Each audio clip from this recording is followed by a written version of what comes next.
अनेक वेळा पतिवर्ग हा अतिशय साध्या पद्धतीने विचार करतो आणि त्याचा तोटा त्याला पुढच्या प्रोसिजरमध्ये होतो.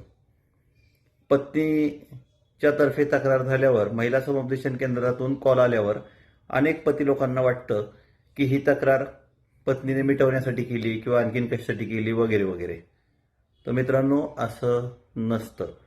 तुमच्या पत्नीने तुमची तक्रार पोलीस स्टेशनलाच केलेली असते आणि पोलीस स्टेशनला गेल्यावर तिला सांगितलेलं असतं की ही तक्रार तिकडे फॉरवर्ड करतोय किंवा तू ही तक्रार तिकडे जाऊन दे.